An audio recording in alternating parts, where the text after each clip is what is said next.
And it's my pleasure to introduce you the two keynote speakers of this session. On the first place, Fermín Serrano, sitting to my left. He is a commissioner of for knowledge and innovation economy of the government of Aragon. This is an autonomous community in Spain, in between the Basque Country and Catalonia, or Navarre and Catalonia. He has been the coordinator of the National Platform for Citizen Science in Spain, which was one of the founders of a very important foundation, Unibertsitatea, that carry out a lot of experience that have been developed in the last year all around Europe, related with the citizen science.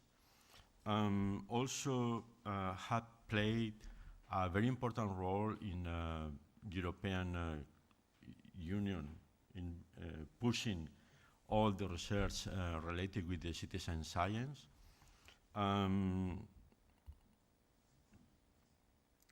For me, one of the most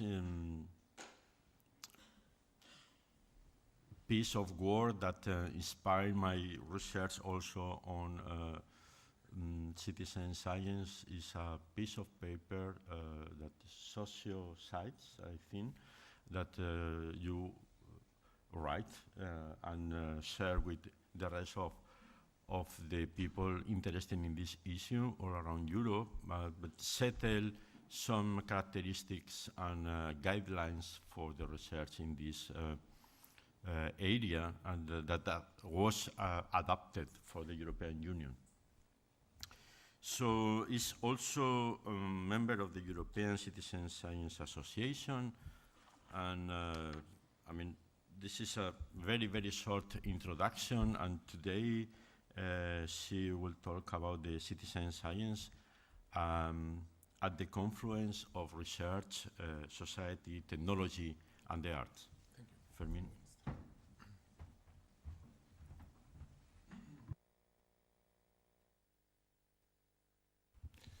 Thank you very much, Benjamin, and the organizer for making this great conference and for considering citizen science as an issue to be discussed and shared in this conference, because I think I fully agree that science is a key part of the culture of the society itself, and it is under transformation. So I would like to present with you number of experiments, of studies and experiences that I had in the last 12 years.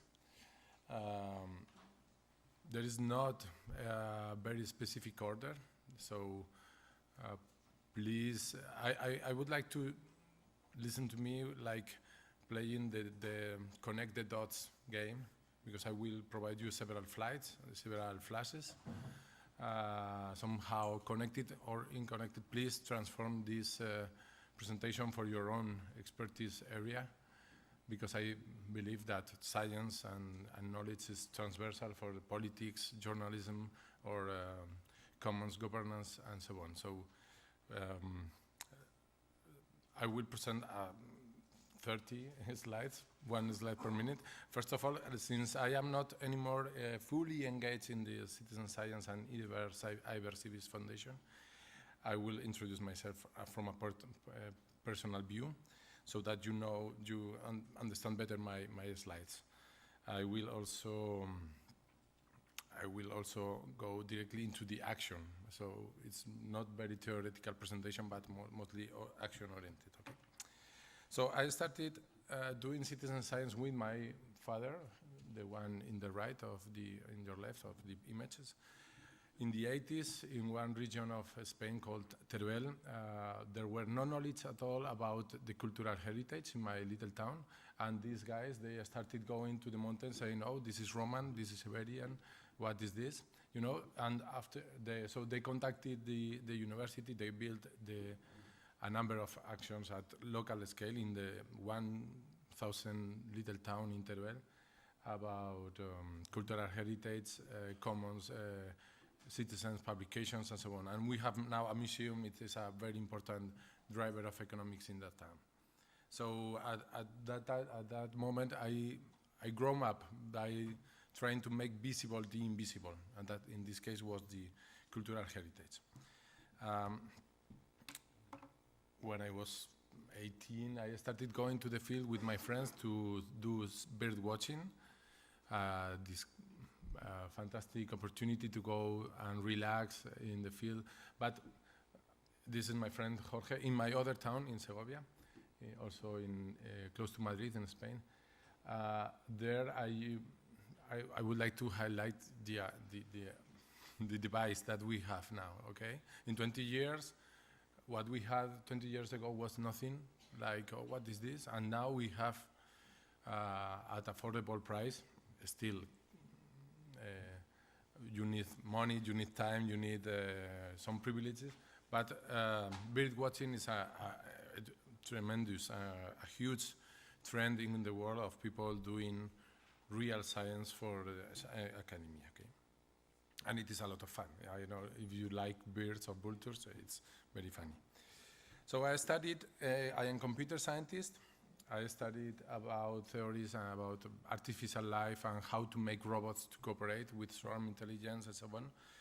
And I even started my career like a sysadmin or software developer. I worked at CERN doing what it was called at that time grid computing, that is connecting a lot of computing device and storage for analyzing, in this case, the experiments happening in the Atlas or in the accelerator in Geneva. But after the CERN, I said, I'm done with the, I don't know what. Why, I don't know why it happened to me, but I wanted to stop doing things with thousands of computers, and I started doing things with thousands of people.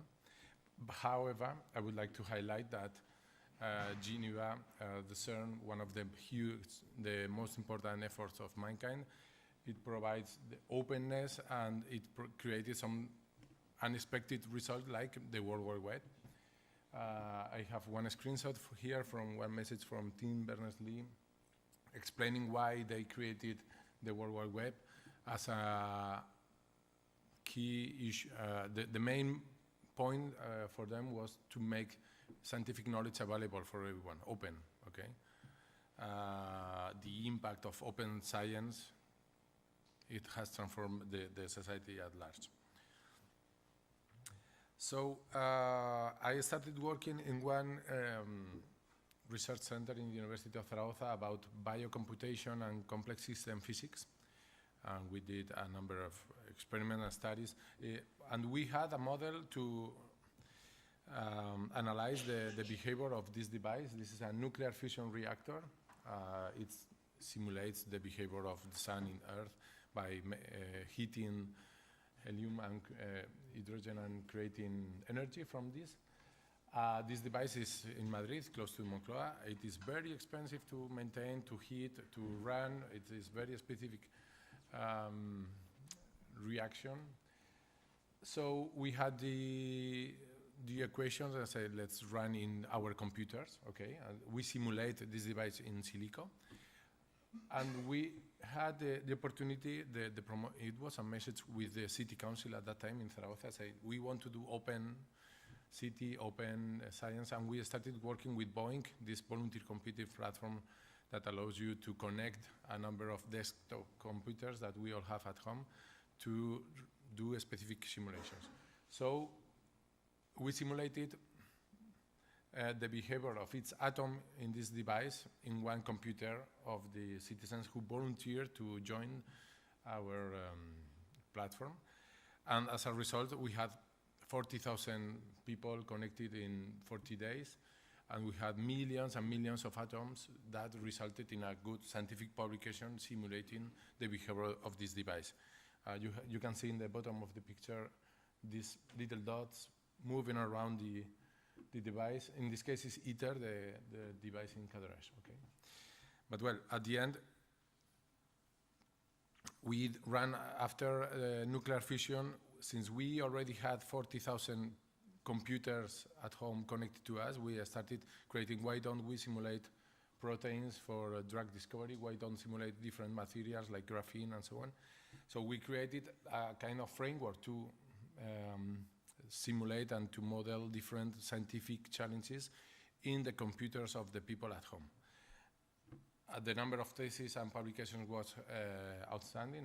It was a big surprise, but also it was a surprise. It was approved that the amateur devices at home, they played a clear role on science, providing useful value, cheap resources. But also it was a very, very interesting way of dissemination, which I prefer to say bidirectional communication between the volunteers, someone at home clicking, installing one software, and they forget about that. But many of the people who do that, after 2 clicks, they start thinking, what is nuclear fusion? What can I do? What is the challenge of energy in the mankind, and so on. So what we started realizing in 2007 is that we were like little players facing big players, big science like ITER, CERN, and so on. But we have some arguments, especially we are doing real science and we are doing it for fun. So this graffiti helped me a lot to create this kind of narrative about, help us to create this narrative about what is public engagement in science, what are the arguments, the different drivers of will, and the real impacts. I will present some of them here. But, so citizen science, there are plenty approaches, a lot of models and epistemic research about that. Honestly, my personal view was transferred from this slide. It is one slide from Enzo Marinari from La Sapienza in Roma, who is a physicist using supercomputers to simulate complex systems. And the key message is in the middle of the slide. At the end, we all need to understand our tools to take the most of it, to do better science, to adapt our own approaches to one scientific problem with another approaches, and to find new challenges and new scientific questions thanks to the appearances of new technologies. In this case, he was talking about supercomputing, but in my point of view is now that we have the digital society, the visual society, the post-truth society, all this digitally enabled transformation at individual, collective, and so on, how can we find new scientific challenges for collective intelligence and better collective performances, for social good and new definition of scientific agendas, whatever, okay? But at the end, it's something basic. Let's understand what is out there so that we can think different about us, about all of us, okay?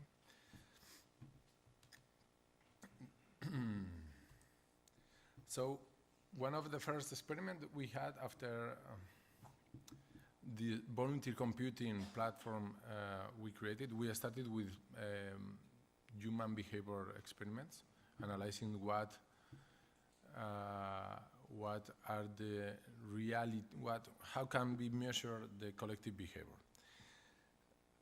It is another statement. We believe that science and analytical science has to return to the observed model and refined models and so on.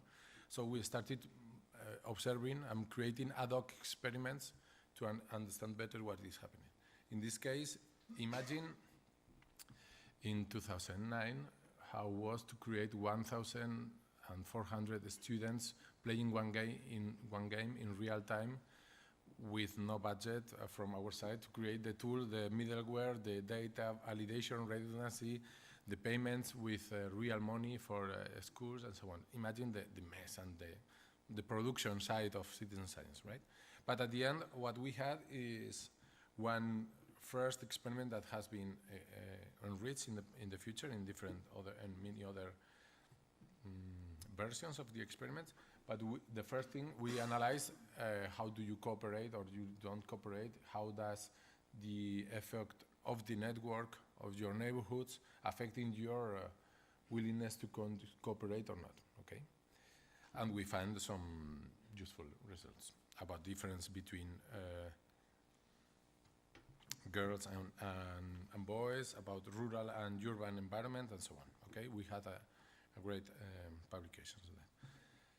Another typical approach for citizen science is the analysis of scientific images, crowdsourcing scientific task that can be performed by one researcher, but it's like the Panama Papers. If you divide and spread in thousands of people, you go faster.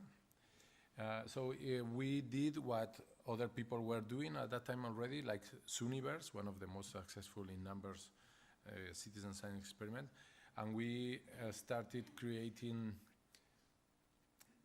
a framework and a model to better analyze the images dealing with human stem cells under cancer treatment.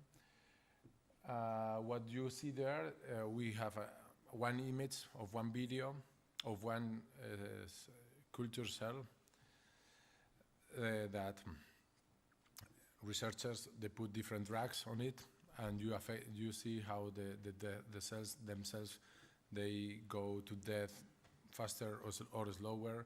How do they survive, or how do they it's affected with the different drugs.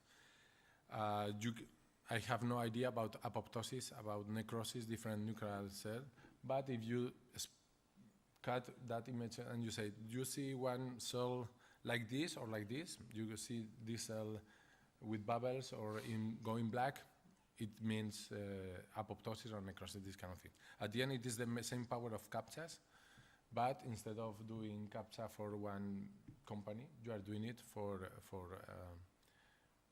research purposes. And in this case, to refine the algorithms that and the analysis of artificial intelligence that they are using this at this moment. Another approach that we had is, instead of doing typical sociologist experiments in a wide room with no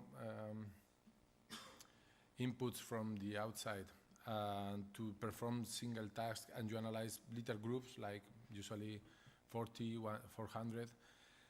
Why don't we go for the neuropsychology in the wild with a lot of inputs? So this was one experiment to analyze the psycholinguistic, how we link one concept in our brain to another concept, and it was a kind of game. When you have one starting word and one final word, and you have to choose the neighbors, the words that you think are going to be closer semantically to the last one. So with this, we started creating this kind of psycholinguistic maps that usually were done in the 80s at little scale, and now we went to the wild. Okay. So at that time, let me go to one of the documents already mentioned. It was 2012, 2013 already, when the European Commission realized that a lot of things were happening under the subject of citizen science, and we were elected by the European Commission to coordinate one project at European scale called Societies, that it had some impact at that moment. After some years, I realized that it had more impact than we expected, because the feedback from the Commission was very positive, but and it is my personal, now that I've been 1 year in politics, I am realizing about the importance of the narrative of something, and I think Societies helped in the narrative by bringing different aspects of citizen science. And it's clear that it was the correct moment, because we will see later, but the citizen science movement has been always there.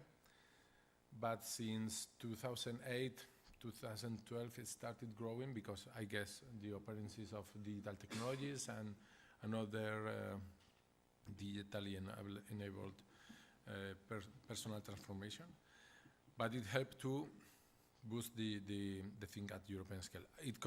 We had other effort at the same time, okay, but it was like a perfect time for citizen science. So far, we have seen experiments asking people to do things with their hands, with their devices, and so on. I would like to introduce one experiment, one field very interesting of citizen science, that we are analyzing what is happening inside the human body. We already talked about perception. In this case, we are talking about symptoms of flu. We had one experiment about, it was a federation of experiments at European scale, asking people about symptoms of the flu to analyze the epidemic behavior and so on. What's the point? This graph shows you our own citizen-based questionnaires about flu and the official health system in Spain surveillance. So you can see with a very little number of data that peaks and the behavior of the data can be predicted and analyzed in real time, and they are. This is useful to monitor health data, but also it is important because health systems are totally different and the data and the privacy and the format and the sharing data of health system in Spain, Portugal, France and Belgium, they are totally different. Since the ministries of health, they do not cooperate sharing data as fast as the citizens and the scientists they wanted. We create our own platform, and it was 6,000 euros, and it works, okay? Another field that I like very much is making citizen science in places where are not possible to do regular science. I mean, either you do citizen science or you cannot do citizen science. For instance, in your private body or in your private space, your own house, for instance, or in the backyard. This is very recurrent in United States for bird watching, but in Spain we don't have backyards.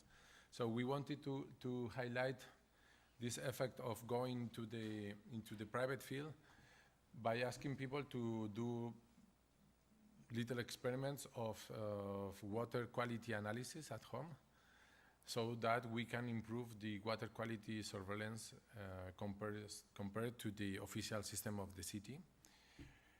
We wanted people to ask about water quality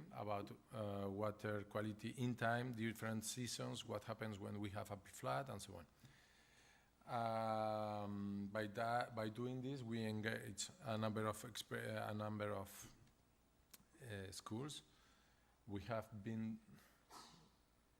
have delivered this kind of kits to more than 100,000 students. I forgot the numbers now. 100 secondary schools in Spain. What happened next? Who knows? We provide the tools, €1, 1 kit, 1 student, 1 sample. But I wanted to highlight these kind of things. These girls are 2 students from Galicia, one region of Spain, who started creating their own experiment, posing their own question, what happens with the acidity in the water in Galicia versus Zaragoza and so on. And they started analyzing about the correlationship with cancer appearances in the region and so on. And what I like very much about this picture, they do not publish in one journal. They create this kind of publication. It is in Brussels, by the way. However, it goes to one level of lobby or whatever.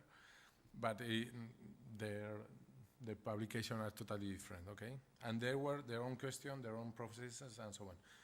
They started with asking us, but they went to the Public Authority of Water, then to the University in Santiago La Coruña, Santiago de Compostela, and so on. So far, you have seen a lot of technologies, kits, bio, whatever, technical words. So it is another statement. Of course, citizen science has a strong bias, and there are some weaknesses, and it is not that inclusive as it should be. There are a number of studies about the profiles of people doing effort for science, and usually the highest percentage is male, white, rich, well-educated, and so on, these kind of things. So it is something that has to be addressed and shaped or refined or corrected. In Zaragoza, we repeated one experiment that was initially launched in Belgium, and it is called, well, we wanted people to do air quality analysis at home again, but instead of using one mobile phone or one Arduino or one technical artifact, we wanted them to have one living plant, strawberries, to put them outside in the window and take care of the plant instead of update the software or click, upload the data, whatever. You have to keep it alive and keep it in the outside. And after 3 months, we asked them to cut the leaf and put it in one postal envelope, very old school also, and put it in and send it to us so that we can analyze the amount of chemical compounds that are present in the leaves because they are present in the air. So they put, at the end, the plant is like a mini sensor, okay? But what the the participants, what they had was come to us, you want a plant? Yes, you are part of the research process, take care of it, and then you keep the plant for yourself. It's a totally different approach. For people who has not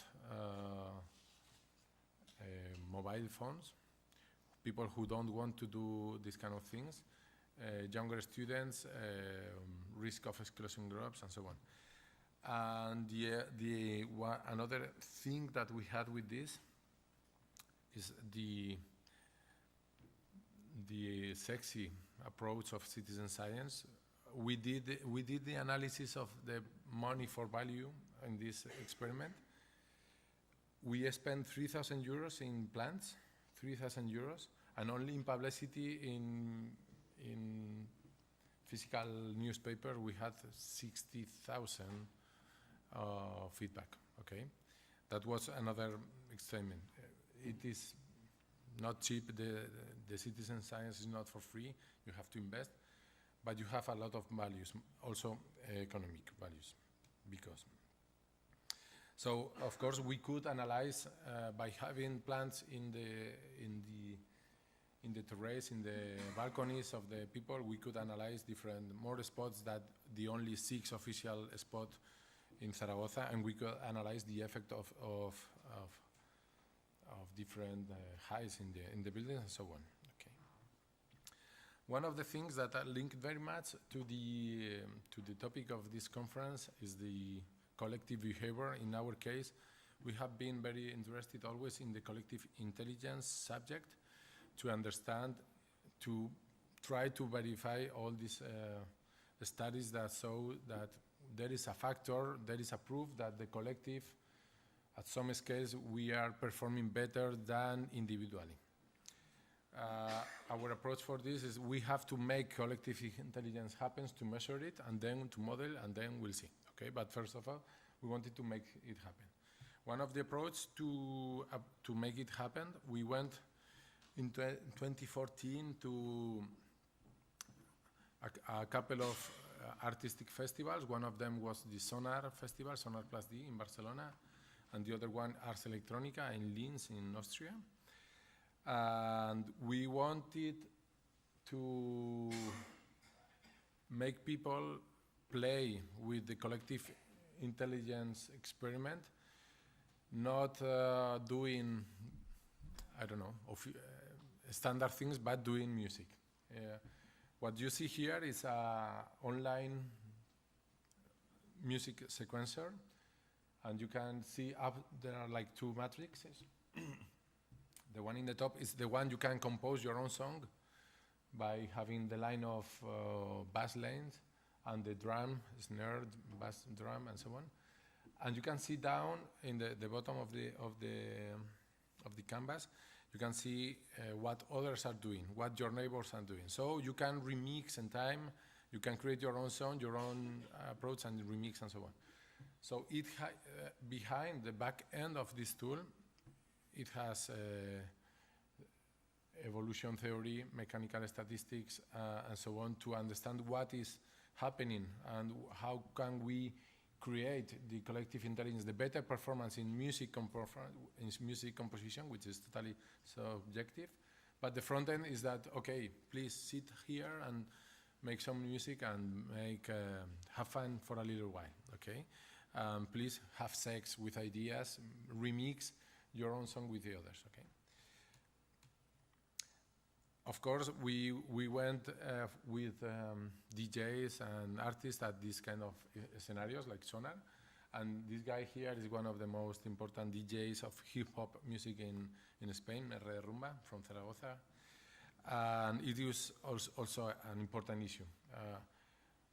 Usually in scientific dissemination, we need to convince people about the relevance of science and so on. We have to make dissemination more important in numbers. What we said is, where are the people? We go wherever the people is to have fun with them, okay? So if people like music, hip-hop music, let's do experiment with music. That was our approach. I have flipped this, and we are now repeating from the government, we are running this, and with Unibertsitatea, we are running this collective intelligence experiment, but to create one mathematics, physics exams, okay? So we want people to do exams, real exams, and to analyze the different behavior with different topologies of the network and so on, to analyze. Getting back to this slide, this is another DJ, Cellist. Since we went to Ars Electronica and Sonar and we started having fun with programs like START from the European Commission, we had this kind of approach to use DJs and to understand what they have in mind, and we had at the same time people in the audience being analyzed in real time to understand the behavior of the crowd versus the artist in a metaphor of the in the scientific and the crowd. Okay. I already mentioned the power of providing tools and devices for free for the people. So it is one of the important things of the citizen science. We are not only asking people to do things for science, but usually but more importantly, we are also opening, empowering, and providing different capacity building programs.